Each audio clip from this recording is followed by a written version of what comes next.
Boa noite a todos, uma alegria imensa estar aqui com vocês.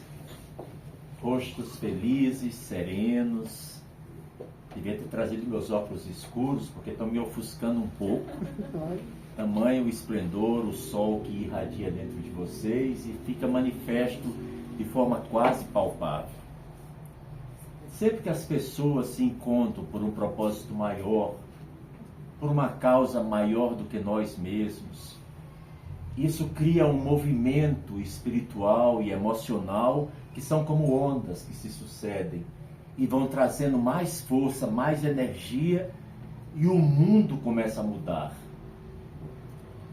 Nós temos muita dificuldade de ver como é que é o movimento de crescimento, como é que é feita a paz.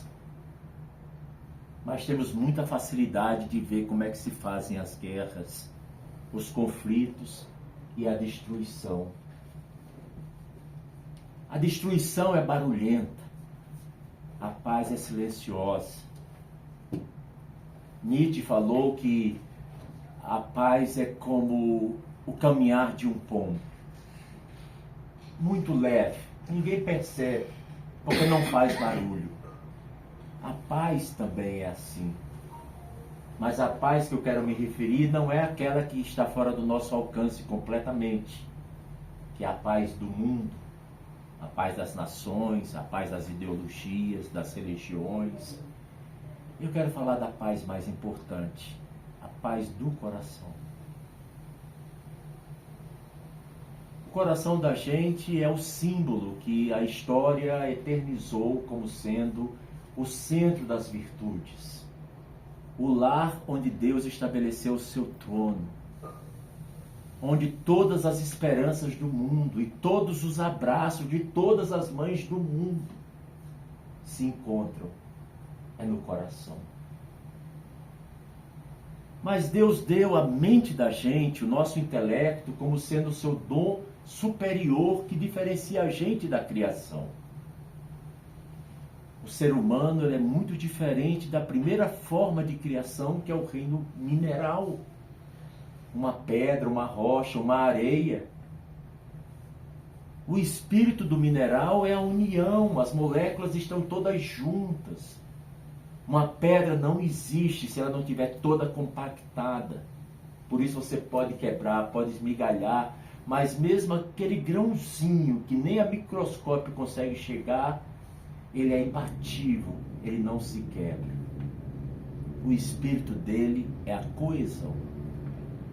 Depois do espírito mineral, que é a coesão, nós vamos para o segundo estágio, que é o reino vegetal, do mineral para o vegetal. O vegetal também tem a coesão. Uma planta, uma rosa, tem as pétalas, tem o caule, tem a haste, tem as folhas, tem a flor, tem o fruto. Mas o espírito dela não é mais isso. O espírito é o crescimento. Então, no vegetal, nós temos uma situação muito bonita. Se você tira uma flor do seu lugar, ela sobrevive como o final de uma flor.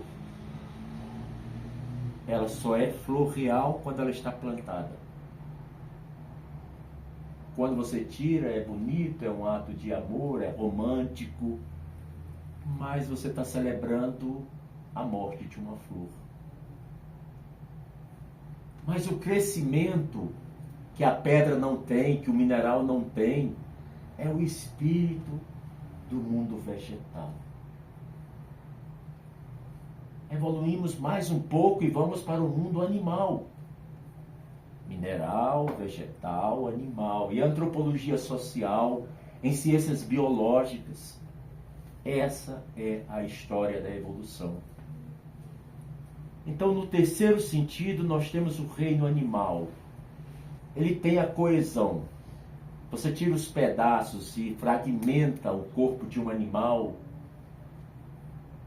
é muito possível que em determinados momentos ele deixa de ser um corpo vivo. O animal também cresce. Por menor que seja, ele cresce.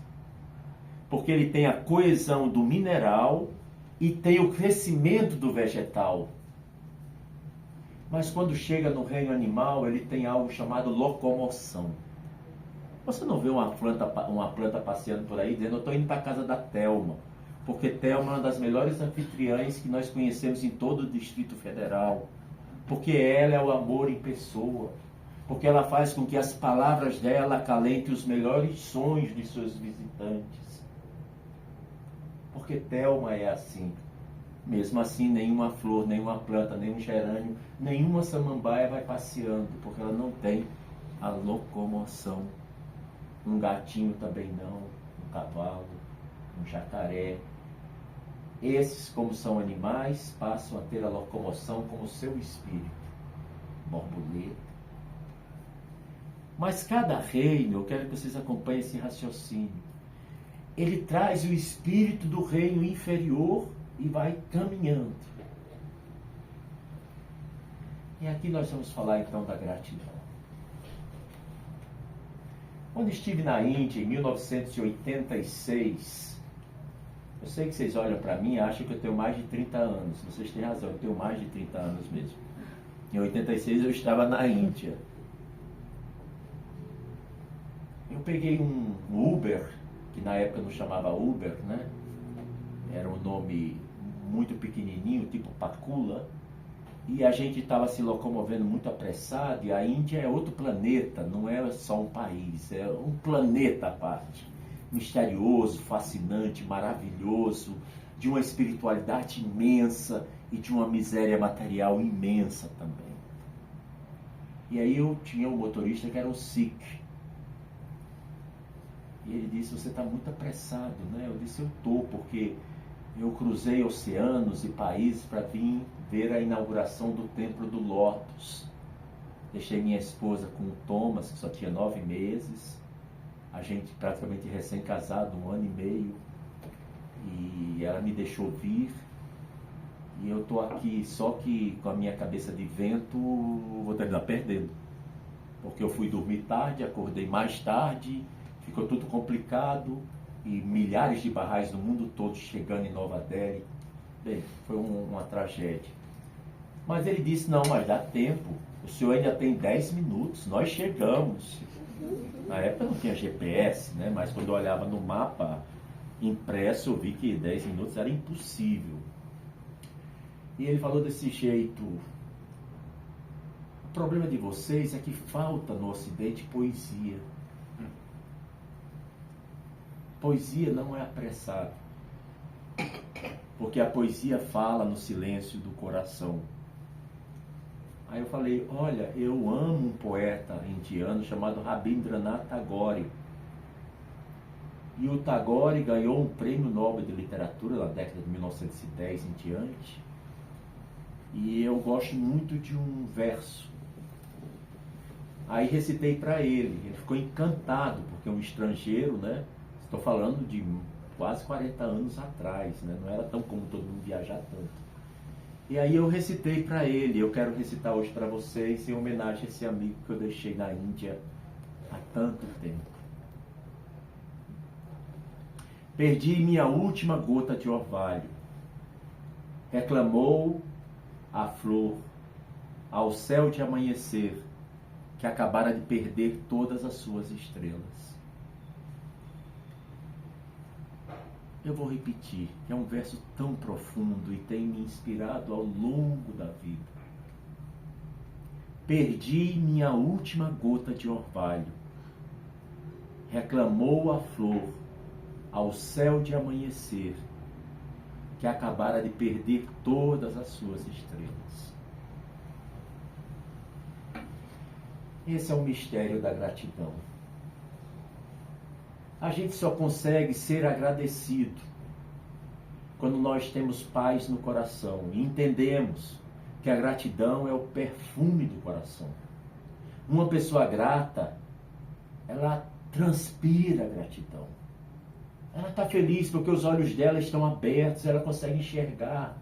Ela está feliz porque as mãos delas podem pegar um copo de água. Tem uma boca e tem uma sede que ela pode saciar. ela está feliz porque depois ela pode se caminhar para o seu lar, para o seu aconchego. Ela está feliz porque seus pulmões estão ótimos e ela respira. Tudo isso passa despercebido no mundo agitado que a gente vive. Um mundo que é movido por duas qualidades que são extremamente prejudiciais à vida em sociedade: o materialismo e a ambição. As pessoas se tornam ambiciosas porque elas precisam de uma casa boa. E elas conseguem a casa boa, mas elas querem uma maior. E elas conseguem. Mas elas querem uma casa na praia. Elas conseguem. Mas por que não uma no campo? Elas conseguem. Por que numa na Côte d'Azur, na Riviera Francesa? Por que não procurar o Queens, em Nova York? O Trocadéro, em Paris? Isso me fez lembrar, e eu quero compartilhar com vocês o poder da gratidão. Carl Gustav Jung, ele foi o principal discípulo de Freud. E Jung, ele se separou do Freud porque o Freud, ao criar a psicanálise, ele colocou toda a ciência da psicanálise relacionada com a questão genital, sexual. O Freud vai evoluindo com ele até esse ponto e diz: a partir daqui nos separamos. Porque eu acho que a verdadeira natureza do ser humano é espiritual. E aí ele vai escrever um livro, O Homem e Seus Símbolos, vai criar a teoria dos arquétipos, um deles é a morte, o outro é a velhice, o outro é a sabedoria. E ele vai ter toda uma história fascinante, misteriosa e abarcadora. 1920 e pouco, ele decide sair da civilização e vai visitar os índios Pueblos, no México. E lá, depois de muitas viagens dentro do México, ele chega nessa aldeia e encontra um cacique que tinha 1,40 m de altura. E o Jung, quem vê foto dele, o homem tem de 2 metros a 2,3 metros, alguma coisa. Ele é imenso. E aí ele está conversando com o cacique, muito impressionado com o cacique tão pequenininho. E ele pega e fala: o que o senhor, cacique, pensa da gente, o homem branco? E Jung, ele era meio loiro, né? Muito branco, olhos azuis profundos. E o cacique, um indígena mesoamericano, geralmente tem a pele azeitonada, morena, né? O cabelo muito preto, olhos escuros. E aí o cacique, chamado Biano, fala assim: olha, o senhor veio muito de longe e estou vendo que o senhor fez a pergunta certa. Perguntaram ao cacique indígena o que o cacique pensa sobre o homem branco.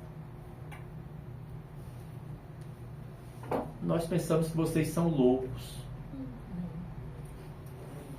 O Jung olha para ele, baixa a cabeça, bem baixinho, os dois em pé, e diz: esse conceito eu nunca tinha ouvido. Podia explicar um pouco mais, cacique? Vocês são loucos porque vocês nunca estão satisfeitos com nada. Vocês desperdiçam todos os dias da vida de vocês com o que é perecível, com o que é temporário. E sempre que vocês conseguem o que vocês anseiam ter, vocês logo fazem outra lista de outras coisas que vocês querem. Não são suficientes as viagens que vocês fizeram. O senhor mesmo, quando sair daqui, já está pensando em outras viagens. Não vai ficar satisfeito. Se o senhor viajou de um avião, o senhor vai querer um avião mais moderno. Se o senhor puder vir e trazer a família toda, o senhor vai trabalhar para trazer a família toda. E o senhor vai querer frequentar bons restaurantes e cada vez algo muito melhor. Vocês são loucos porque vocês nunca estarão satisfeitos. Jung disse: eu caí numa reflexão tão profunda que eu pensei, todos os meus estudos da Europa, do pós-guerra, da Primeira Guerra Mundial, todos os textos da academia, ele era professor em Zurique, Tudo isso não valeu nada e esse homem desvendou a alma do homem branco. Aí ele disse que ficou assim muito tocado e falou assim: cacique, eu estou tão impressionado com a sabedoria de suas palavras. O senhor pode explicar mais, que eu vou ter que escrever depois sobre isso. E ele falou desse jeito: vocês são loucos porque vocês pensam com a cabeça. Ana Paula Felizardo, na hora que falou isso, Jung arregalou aqueles olhos com aquele aro dourado, as lentes grossas, e disse: mas cacique, não é assim que vocês índios pensam? Não é com a cabeça? E o cacique disse: não, nós pensamos com o coração.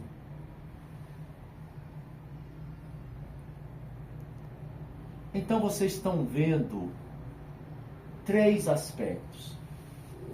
Eu fui no mineral, fui para o vegetal, fui para o animal e chegou agora o reino humano. Eu quis contar essas 3 histórias para vocês depois começarem a elaborar, que certamente vão elaborar muito melhor do que eu e vão ter uma compreensão muito mais profunda do que eu, e quem sabe um dia vai compartilhar com todos nós, comigo também. Quando o homem é criado, a narrativa do Gênesis, do Antigo Testamento, diz que Deus pegou o barro e soprou. No Islã diz que foi o anjo Israfil, que soprou o espírito da vida sobre o barro. Mas aí acontece algo muito interessante. Diz que Deus, assim que criou o homem, pegou o homem, reuniu os anjos todos, que anjo gosta de reunião, viu? Aqui mesmo está cheio. Eu estou vendo por tudo que é lado. E prestam uma atenção, viu? Anjo, o nome quer dizer mensageiro, ângelos em grego. Eles levam as mensagens. Então, tudo dos corações que aqui estão sendo tratados, os anjos já estão numa movimentação frenética, levando para Deus, trazendo, levando para outro anjo. Eles não param, porque eles só têm 2 coisas para fazer na vida deles de anjo: levar mensagens. Não estou dizendo que sejam fofoqueiros, mas o trabalho deles é levar mensagens. São as mensagens dos corações puros para Deus. E a outra coisa, louvar e adorar a Deus o tempo todo. Sempre que a gente está fazendo uma oração, nós estamos exercitando o nosso poder angelical. Está fazendo um Pai Nosso, está fazendo uma Ave Maria, está fazendo uma oração da Umbanda, está lendo um sura do Alcorão de Muhammad, está lendo uma oração Bahá'í. Ó Deus, guia-me, protege-me, ilumina a lâmpada do meu coração e faz de mim uma estrela brilhante. Tu és o forte e o poderoso. Ou quando você está doente, as 2 Ana Paulas, o Lael, a Kate, Farzad e Pari, esqueci seu nome. Ana. Nossa, temos 3 Anas aqui. Que maravilha.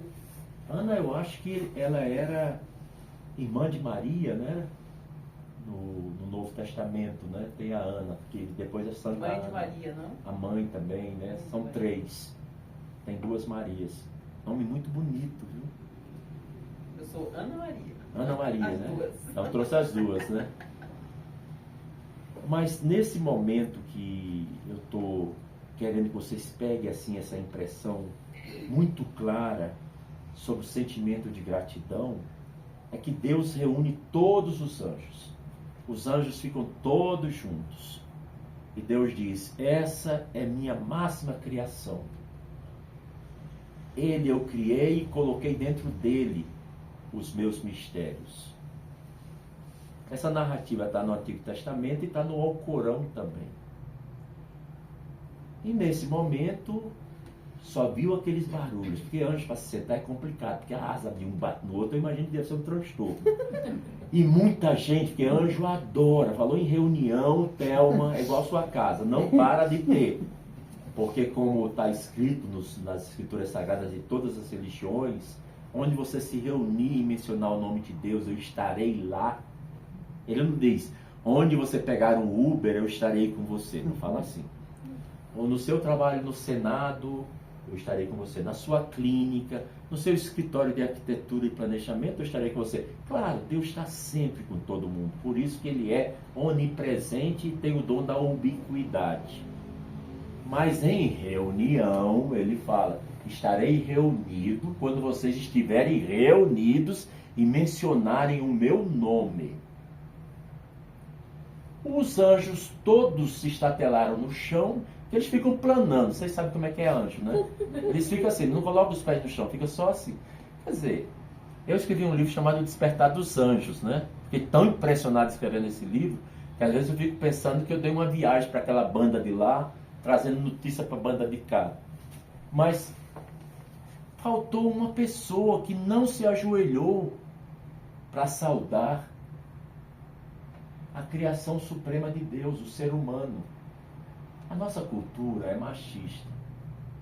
E resolveram colocar o masculino como representando homem, mulher e todo mundo. Mas na realidade tinha que ser trocado para ser humano.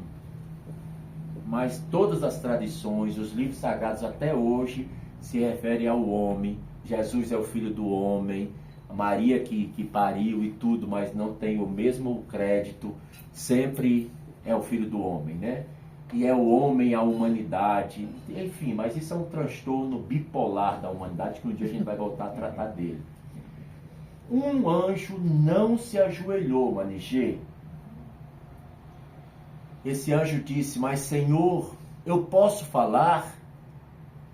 Deus disse, pode, mas antes se ajoelhe.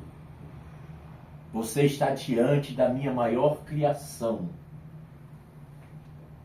Senhor, eu posso fazer tudo por amor a Ti, mas eu não poderei me ajoelhar. Por que você não pode se ajoelhar? Porque eu sou feito de pura luz. Tu me deste o nome de Lúcifer, aquele que é cheio de luz. Eu vi como é que tu criaste o homem, foi do barro, a forma mais primitiva da tua criação, Senhor. E eu vi como tu criaste a mim, anjo, e a todos os anjos, foi com o fogo. O fogo é superior ao barro, Senhor. Eu não posso me ajoelhar. Deus não é muito de ficar irritado. Deus disse, suma daqui, desapareça. Nesse momento, o anjo, que era cheio de luz, foi escurecendo, foi ficando devagar, e de repente, como se fosse um furacão, levou ele. E a pergunta que se faz, como é que ele sobreviveu? Ele sobreviveu porque ele sempre se lembrava das palavras de amor de Deus, dizendo a ele, suma daqui. Era um amor tão doce, era um carinho tão grande, que o arrependimento chegou, mas já era tarde demais. O eco dessas palavras, suma daqui, é que faz com que ele continue ansiando um dia chegar novamente aceitável à presença de Deus. A gratidão tem muitos mistérios. Cada um de nós tem um anjo dentro da gente. Abdu'l-Bahá diz que cada criança, Alice, que fez uma oração tão celestial, que é neta da Thelma, filha da Rochelle. Não vou falar dos maridos não, só vou falar hoje das mulheres. Que coisa celestial, né? Que voz maviosa, né? Abdu'l-Bahá fala assim que cada criança, ela tem dentro de si um anjo e um demônio. A verdadeira educação é que faz aflorar a sua natureza espiritual ou material. Se cada um de nós aqui já foi criança, significa que um dia nós estávamos com esses dois lados dentro da gente. Grande parte da vida da gente, emocional, é pelo mal-estar que nós temos de fazer esses meninos briguentos aqui dentro, a matéria e o espírito, o anjo e o demônio, fazerem as pazes. Brigam muito. E se você não tomar o partido certo, que é o lado angelical, você fica enfermo, você fica com rancor, você fica ciumento, você fica odiando, você fica com ressentimento, com orgulho, com ciúme, com inveja e com malícia. Quer ver em tudo algo ruim. Por quê? Porque você deixou o seu anjo adormecido. O trabalho da gratidão faz com que cada um busque despertar o seu anjo interior. Então Thelma poderia perguntar, Lília, Beninha poderia perguntar, mas como é que a gente desperta o anjo interior? De dois momentos. Fazendo orações. Falei para vocês que anjo adora louvar a Deus. Ninguém faz oração para esculachar com Deus, né? Ninguém é o MC pequenininho, Natanzinho, sei lá quem for, né? Todo mundo só fala para louvar e adorar a Deus. Então, se você está fazendo oração, você está despertando em você as energias espirituais que nós chamamos de anjo. Porque Abdu'l-Bahá disse que o anjo são confirmações de Deus. É isso que é anjo. Não é uma figura alada, externa, que foi criado antes do concílio de Nicéia, no ano 300 depois de Cristo, para as pessoas poderem imaginar como é que são os seres alados. Aí, com o concílio de Nicéia, eles resolveram abolir da igreja a teologia da angelitude. Os anjos ficaram mais de 400 anos proibidos de ir para os altares. Muito tempo depois, a igreja trouxe de volta porque diminuiu o rebanho dentro das igrejas. As pessoas, muito tempo antes, já tinham uma crença no anjo. O anjo do Senhor, o anjo guardião. E aí o que vai acontecer muito interessante é que a gratidão faz a gente pensar. Cada coisa que eu faço, eu posso ser grato a Deus por ter condições de fazer. Por exemplo, hoje eu estou muito grato a Deus por ter me dado condição de ir para a academia, depois de ter trabalhado. Eu só perdi um McDonald's, que eu ia comer um McDonald's. Mas porque eu me atrasei na academia. De repente eu não perdi nada, porque eu estaria agora me passando até mal. Porque anteontem eu comi um McDonald's, foi horrível. Comecei a passar mal. Mas o que acontece? Ao chegar aqui, eu vi essa paz, eu encontrei vocês. Sabe quando você encontra a sua turma? A turma da gente não é feito de olhares e sorrisos. É feito de conexões espirituais e místicas. Conhecimentos que são anteriores à cronologia biológica. É o efeito borboleta. Acontece algo aqui, lá em Xangai está mexendo. Nova Delhi está mexendo. Taguatinga está mexendo. Águas Claras, Paris e talvez Petrópolis, no Rio, também está mexendo. Porque o efeito borboleta de tudo isso é o que o Fritjof Capra chama de o tal da física. Então, eu queria convidar vocês para dois aspectos de poder iniciar o final dessa apresentação em termos da conversa. O primeiro aspecto. Abdu'l-Bahá fala, você já se deu conta de quantas coisas você tem deixado de ser grato a Deus? Se você vivesse 1000 anos só agradecendo, ainda assim não seria suficiente. Abdu'l-Bahá fala isso na Promulgação da Paz Mundial, um livro maravilhoso. Olha só, se você vivesse 1000 anos só agradecendo a Deus, ainda assim não seria suficiente. Colby Ives, um autor que eu gosto muito, vocês devem ter lido o livro Portais para a Liberdade, né? Alguém leu, conhece? Ganhei. No Portais para a Liberdade, Colby Ives fala assim. Colby Ives, ele era um sacerdote, né? E quando ele conhece a fé Bahá'í, ele larga tudo, faz um sermão para a igreja, para o rebanho dele, e diz, olha, eu reconheci Vai rolar o mensageiro de todas as religiões e vai unificar o mundo inteiro, um Deus, uma religião e uma humanidade. Qualquer outra coisa é divisionismo. Falou desse jeito. E aí foi. Ele disse: se cada gota do sangue que corre em minhas veias tivesse 10.000 línguas, e cada língua incessantemente expressasse louvores e gratidão a Deus, isso não me seria suficiente.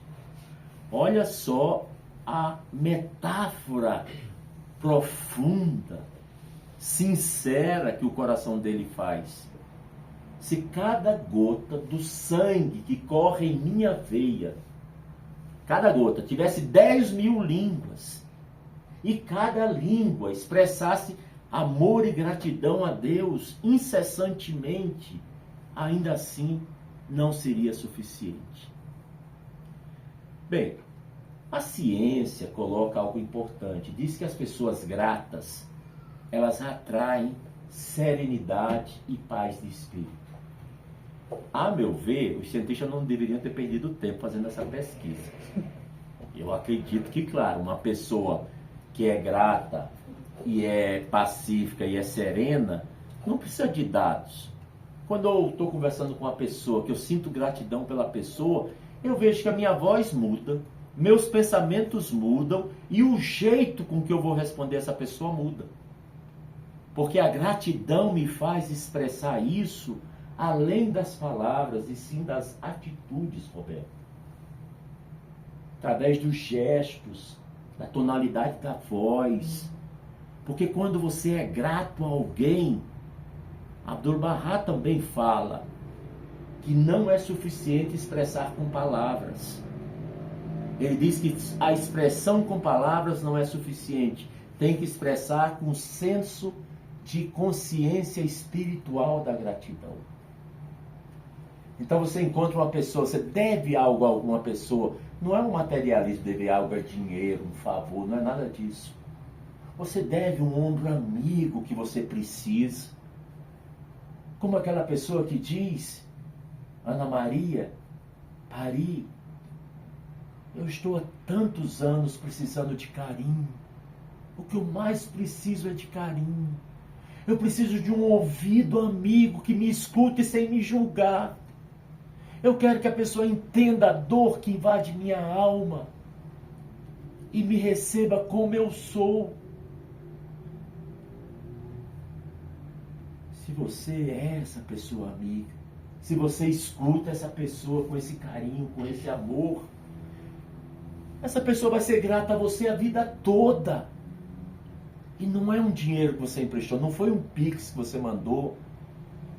Porque as maiores feridas que mais machucam o ser humano são as feridas da alma. Hoje, quando eu estava na academia há pouco tempo, eu fiquei vendo quantas pessoas na esteira, quantas pessoas na bicicleta, quantas pessoas no alongamento. E eu pensei, hoje eu vou falar sobre gratidão, meu Deus. Mas o que é que eu sei de gratidão, meu Deus? Eu não sei nada. O que eu sei? Aí comecei a olhar mais e pensei, essas pessoas todas na esteira, se elas tivessem a esteira da gratidão, elas caminhariam com mais leveza, com mais felicidade, não contando os minutos para sair da esteira, porque depois de 10, 15 minutos já é cansativo. Se a pessoa que está fazendo alongamento, alongasse o perdão, tem pessoas que eu não perdoo. Mas já pensou, Lilian, Lael, Kate? Eu esqueço o seu nome. Glória. Mil perdões, Glória. Depois que a gente passa dos 38 anos, é fogo. Vai esquecendo os nomes. Eu pensei, meu Deus do céu. A pessoa que está fazendo esses exercícios todos está preocupado só em malhar o corpo. O que está malhando já com mais de 70 ou 80 anos, estava cheio, viu? A academia agora está entre crianças e quarta idade. Os dois se encontrando o tempo todo, né? Eu ainda estou no meio termo, para lá e para cá. sem saber em que grupo vão me classificar. Mas o que eu achei interessante, Ana Paula Felizardo, foi que eu estava pensando, essas pessoas que estão lá fazendo tudo isso, estão tirando a celulite, tirando o peso, tirando uma gordurinha aqui, outra acolá, criando braços mais ágeis, pernas mais torneadas e definidas, os homens preocupados com peito de pombo, barriga tanquinho, pensa que eu não sei da parada? Ou seja, se produzindo. Mas no final da vida, você está preparando um cadáver bonito para o caixão, concorda? Até falei com um rapaz lá, ele estava rindo de uma coisa que eu devo ter falado, deve ter sido uma besteira. Aí eu disse, mas você sabe, eu queria fazer mais esteira, porque hoje eu fui lá, só fiz 14 minutos, para ficar 2 horas, só fazer 14 minutos de exercício, mas eu prometi lá em casa que eu ia todo dia. Mas eu estou fazendo. Aí eu estou lá, fiquei 14 minutos, eu disse, mas 14 minutos, Senhor, é tão pouco, é muito pouco. Aí eu olhei para ele, vi que ele estava todo, sabe, se achando, né?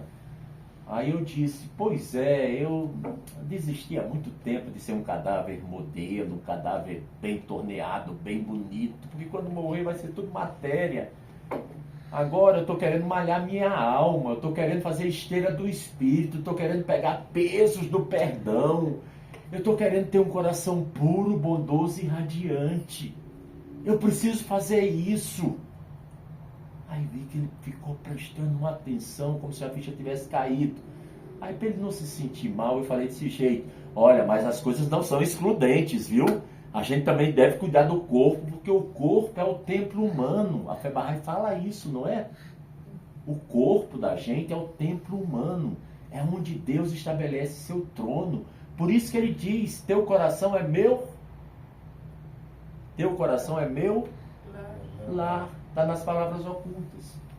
Então a casa de Deus é o coração da gente. O coração da gente é nossa psique, é nossa mente, é nossa alma e também é um órgão vital que precisa ficar batendo o tempo todo. É melhor deixá-lo ocupado batendo, porque não vai dar certo se ele parar. Então eu estava vendo, a gratidão deve fazer parte de todos os momentos da nossa vida. E a última história que eu queria contar, uma senhora visitou em 1919 Abdu'l-Bahá na antiga Palestina, cidade de Aca, que fica perto de Gaza, que está passando por um sofrimento atroz. Às vezes não dá para assistir o jornal da Globo da noite, porque senão não dá para dormir. Você olha aquelas crianças, você olha aqueles adultos, aquelas senhoras, você sente que um pedaço de humanidade seu foi sequestrado, tiraram de você. E o resgate é muito pesado. É o resgate da dor de consciência. Aí eu estava pensando que quando essa senhora chegou lá, a senhora White, ela foi direto para a casa de Abdu'l-Bahá, Abbas Effendi Street. Chegando lá, o secretário de Abdu'l-Bahá, que recepcionava as pessoas no portão, ela se apresentou e disse, olha, May Maxwell me orientou que eu viesse a Aca conhecer o mestre de Aca. Então eu queria conhecer Abdu'l-Bahá, ter esse privilégio. Aí ele disse, eu vou anunciar o mestre. A senhora é muito bem-vinda na casa do mestre. Você vê como a cortesia é o príncipe de todas as boas ações. Está nos escritos Bahá'ís. Você, por exemplo, chega aqui nessa casa, a Thelma recebe a gente com tanto carinho, que antes dela nos receber, a cortesia veio junto. E você se sente aconchegado. E esse secretário de Abdu'l-Bahá, mesmo sem saber quem era, foi logo dizer, você é muito bem-vinda. Ele já vai atender, vou só avisar o mestre. E já chamou, já deu um lugar para a pessoa se sentar. Aí a senhora finalmente tem um encontro com Abdu'l-Bahá, ela está muito emocionada, ela chora muito. Viu, Glória? E ela então fala assim, mestre, eu vim dos Estados Unidos, de Nova York, porque eu estou sofrendo demais. A minha dor é tão profunda, a minha vida está sendo um desastre atrás de outro, nada me traz tranquilidade, e é um sofrimento muito profundo. E me disseram que o Senhor sabia tudo sobre sofrimento, que as suas palavras iriam mexer comigo. Sempre são as palavras, gente. Por isso que no Novo Testamento fala, né, que o verbo se fez carne. A palavra sagrada tem um poder, tem um peso que vale mais do que um medicamento, do que uma cirurgia. Aí quando ela falou isso, a Abdu'l-Bahá disse: olha, se console. Eu vou lhe dizer que eu não sou a pessoa mais indicada para falar sobre sofrimento, porque eu nunca sofri. Imagina, viu, Ana Paula? Só 40 anos de exílio. Só vendo bastonada. A família toda sendo martirizada, uma grande parte dos Aksan, outra parte dos Afinan também. A mãe teve que vender o botão de ouro do vestido de casamento para comprar punhados de farinha. E o menino Abbas, que tinha 5 anos de idade, teve que sair correndo em 1851 pelas ruas de Teherã para a casa da tia dele, pegar um punhado de farinha para alimentar os seus outros 2 irmãos menores, Bahia Hanum e Mirza Mehdi. Ele saiu com 5 anos. Teherã, naquela época, era horrível, um pouco como hoje, que os bahreinianos são perseguidos, mas na época era muito mais. E ele saiu com esse objetivo de cruzar 3, 4 ruas, chegar lá e trazer um punhado de farinha para sua mãe. Mas quando ele está indo, ele escuta: morte ao Babi. Olha, essa criança é herege. E começaram a correr atrás dele e alguns começaram a pegar pedras e jogar nele. Então uma criança de 5 anos, com as perninhas curtas, teve que sair correndo, primeiro, pela perseguição de crianças literalmente correndo atrás dele para matá-lo, porque nesse período do martírio do Bab, 1850, é o período que tem maior número de martírios barrais. Foram 25.000 barrais que foram mortos. Uma grande parte foi nesse período de 44 a 51. 1844 a 1851. Então ele sai correndo e de repente ele vê uma espécie de uma igreja, devia ser uma mesquita com aquelas portas desenhadas, com desenho, contorno islâmico. E ele vê que ela é tão grande, mas ele está com tanto medo que ele se esconde agachado na porta e adormece. Enquanto isso, a mãe dele está em casa, fazendo a quem remova as dificuldades a não ser Deus. Halmen morfartim kheiroló, kol soponaló, robaló, colona boldun lahu, a colona de ambroetico emun. A quem remova as dificuldades a não ser Deus, diz: louvado seja Deus. Ele é Deus. Olha a gratidão. Todos são seus servos e todos aquecem, obedecem ao seu mandamento. Nawab ficou fazendo orações do Bab desde de manhã cedo até de noite. E o seu filho Abbas não chegava em casa. Quando ele acorda, Abdu'l-Bahá acorda daquele sentimento de ser perseguido pelas crianças. É como se ele não soubesse o que foi que aconteceu. E o primeiro pensamento dele, Roberto, foi: minha mãe deve estar muito preocupada comigo. Eu preciso voltar. E ele sai com medo, pé ante pé, se esgueirando para não ser surpreendido de novo pelas crianças. Porque veja só a situação de Nawab. A glória de Deus está no calabouço do Siachá de Teherã. Vários dos principais, mais devotos servidores da causa de Deus estão presos com ele. Muitos já foram assassinados, martirizados por serem barrais. E ele tinha 2 irmãozinhos menores, porque se ele tinha 5 anos, Bahia Hanum devia ter o quê? 4 ou 3. E Mirza Mehdi 2 anos, um bebê. E ele chega. Por trás da porta, Nawab está ainda Halmen Morfar, que remova as dificuldades, com o ouvido colado na porta para ver se escuta os passos do menino Abbas, de seu filho. Quando ele chega, que ele bate na porta, que ela abre, Abdu'l-Bahá, criança, desmaia nos braços dela. É esse Abdu'l-Bahá que aos 67 anos de idade, dando uma palestra numa congregação cristã em Londres, o bispo de Londres recebe ele com toda a pompa. Os vários sacerdotes, o cardeal, os diáconos, fizeram uma procissão para recebê-lo e deram para ele o púlpito, que só quem podia usar era o bispo. Ele, ao começar a fazer seu discurso pedindo a paz do mundo, isso em 1912, nós estamos em 2025, Abdu'l-Bahá, quando começou o seu discurso, logo que o bispo chegou diante dele, se ajoelhou. Olha que coisa linda, né? O bispo se ajoelhou diante de Abdu'l-Bahá. Abdu'l-Bahá colocou as duas mãos e a congregação, com mais de 600 pessoas, ficaram muito comovidas. E Abdu'l-Bahá, depois que dá a bênção com as duas mãos em cima da cabeça do bispo, ele começa a falar. Mas ele não diz duas frases e começa a chorar.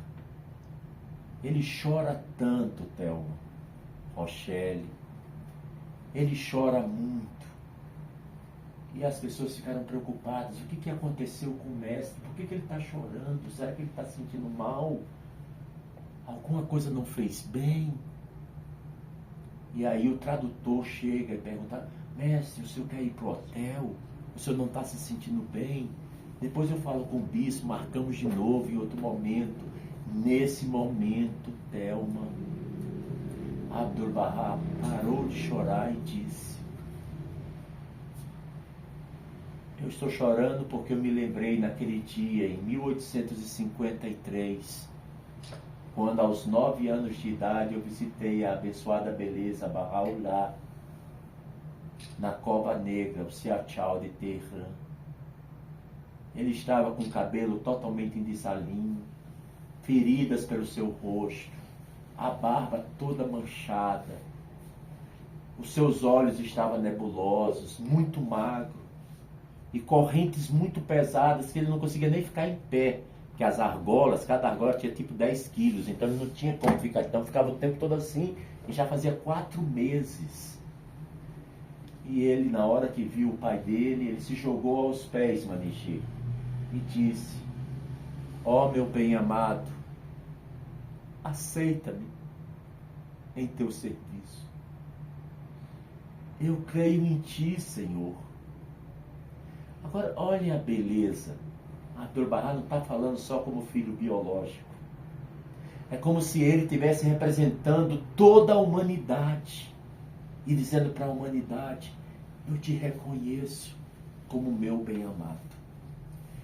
1912, quer dizer, já fazia quase 60 anos dessa cena, que Abdu'l-Bahá tinha 67, ele se lembra disso com a congregação e ele começa a chorar e se lembra disso.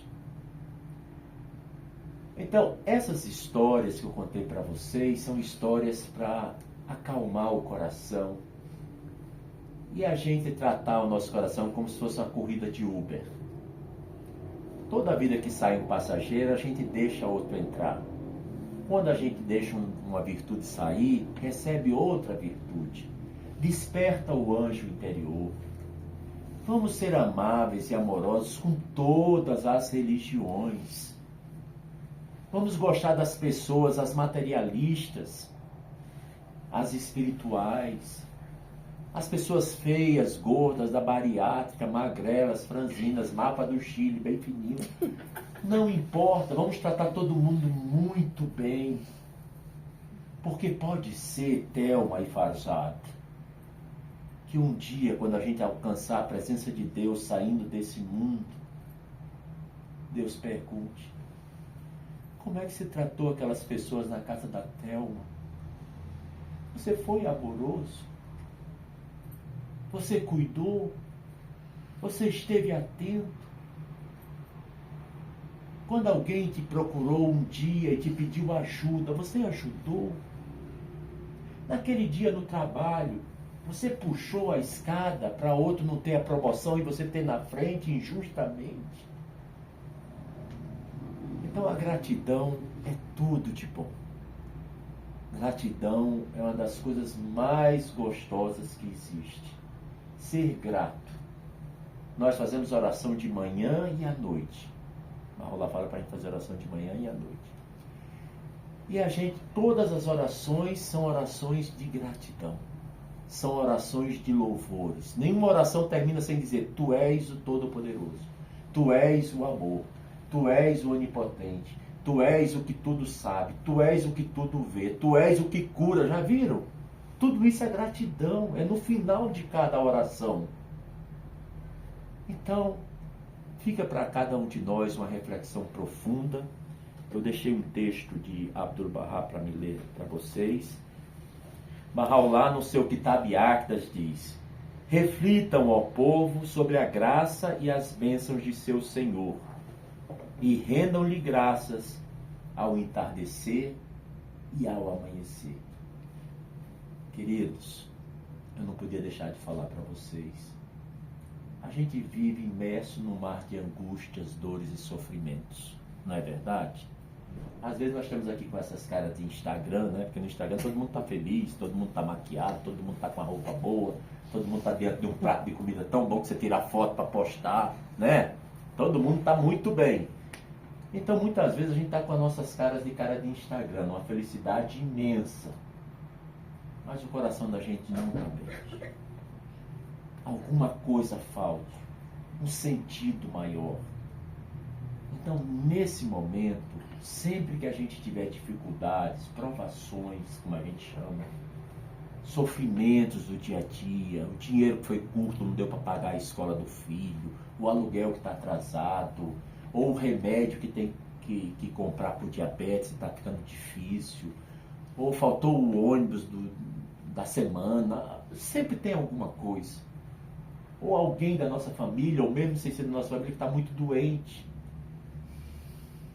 Sofrimento nós temos democraticamente todos, e cada um de acordo com a sua medida, porque Deus não dá nunca uma cruz mais pesada do que a gente pode levar. Sobre isso, Abdu'l-Bahá diz: ser grato no infortúnio,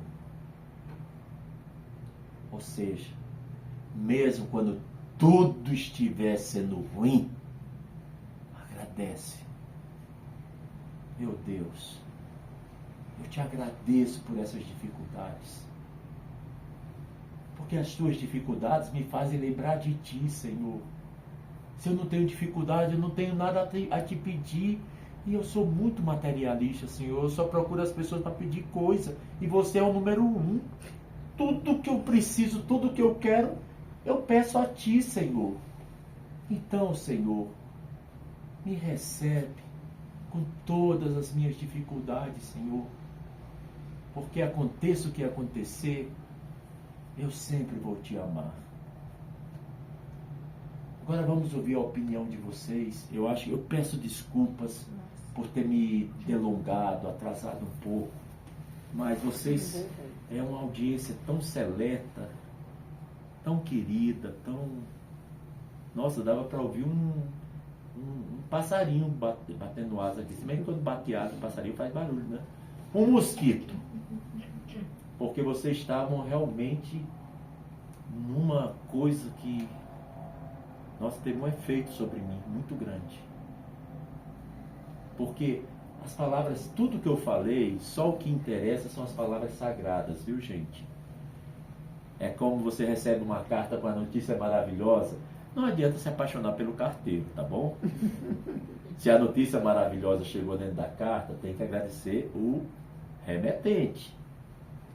Então a gente às vezes tem que se esforçar, né, Manichê, para sermos bons carteiros, levar boas notícias, levar coisas boas, elevar as pessoas, principalmente os espezinhados, os afrodescendentes que sofrem muito racismo, os nossos bravos indígenas, os ciganos, tadinhos. Um dia eu ia contar para vocês as histórias que eu tive com os ciganos na Espanha, que quando eles me chamaram para fazer uma palestra em volta de uma fogueira, eu fui e eles disseram: mi abuelo está dizendo que se sente muito feliz com sua presença acá, Dom Araújo.